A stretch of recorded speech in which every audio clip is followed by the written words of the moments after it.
My name is Nina Fennell and I work as a journalist specifically reporting on sexual assault. So I decided to work in this particular area of journalism after being a survivor myself and having other media report on my case. And the thing that I learned from that is that there are little things that, had they been done a little bit differently, it could have really changed the outcome of how I felt about how my story was told. My name is Amanda Morgan. I am a sovereign Aboriginal woman with family connections to Yorta Yorta country through my maternal grandfather. I am a victim survivor of incest and harmful sexual abuse. I'm a researcher and advisor and a Churchill Fellow investigating trauma-integrated approaches to legal processes for historically underserved survivors of violence. My name's Harrison James. I'm a survivor of child sexual abuse.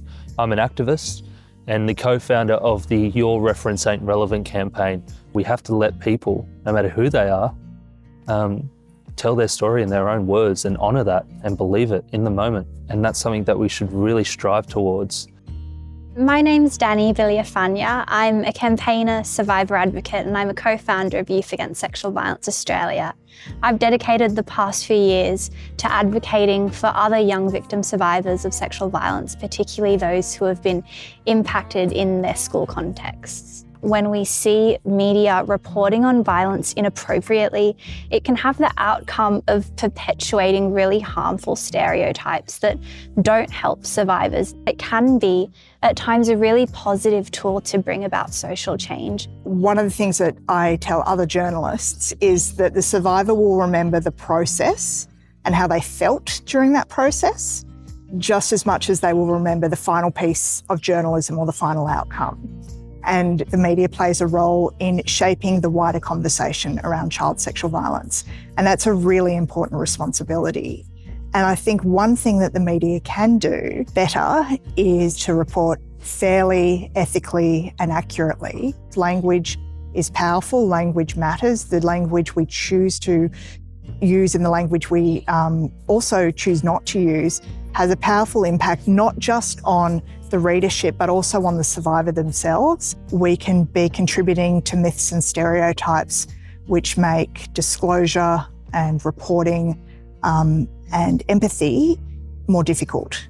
It's a crime that is rife with expert levels of manipulation and coercion, and to encapsulate that in a single article is rather difficult, but we have to ensure that the gravity is showcased. We have to ensure that survivors are heard, that their voices are uplifted and taken very seriously. Media shapes public perception. If we don't use that responsibility or understand that responsibility, we're going to fail survivors. There is an expectation now that journalists don't just know how to write a good article, they also know how to interview the people that are the subject of that article, and they know how to do that in the most trauma-informed, culturally sensitive way possible. It's really important that journalists understand the historical and cultural contexts in which those communities live. And it's really important that journalists have that background and they do that research and they don't enter a conversation without understanding that some of those conversations are very traumatic and triggering. Firstly, acknowledge that there is a power differential between you and the survivor. Spend time asking the survivor what's important to them, what do they want to get out of this process. Don't make assumptions either, because every survivor is different. Also understanding that safety looks really different for each person. If a journalist sets out to build quick trust, that's often very problematic because we're talking about a group of people who have already had their trust violated. So if your goal is to accelerate intimacy artificially, then very likely you're recreating dynamics of grooming. So for me, I don't think about it in terms of building trust. I think about it in terms of how do you build safety?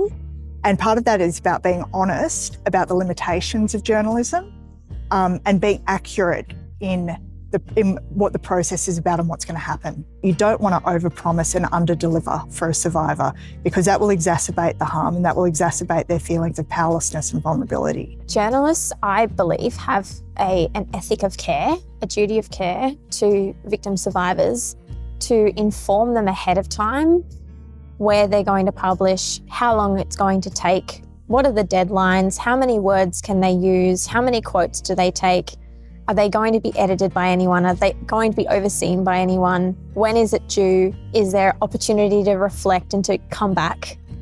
These are all really important questions. And so having a buffer between when they've originally shared their story and when it goes to final edit is really important.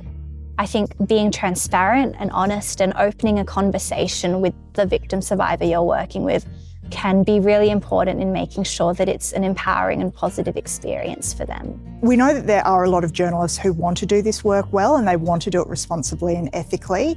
And it is hard work to be hearing the stories and working with trauma. It's also hard if you're carrying your own trauma, which is why I think it's really important that there is resourcing and support, not just for victim survivors, but also for journalists. Thankfully, there are supports and resources available for journalists and editors and others who want to do this work well. There are some great resources available for journalists and editors who want to learn more. One is the media guides by childsafety.gov.au. There's also the DART Centre. Whether or not we're doing that work well is not just a question of our intentions. We can have the best intentions in the world and still be doing harm. But we have to acknowledge that and we have to reflect on our own practice. The one thing that I would want the people of Australia to know about child sexual abuse is that it is simply not enough to just listen to these stories. We must have the courage to act upon them. The more we talk about this, the more we shine that light on it, the more we get closer to a world without child sexual abuse.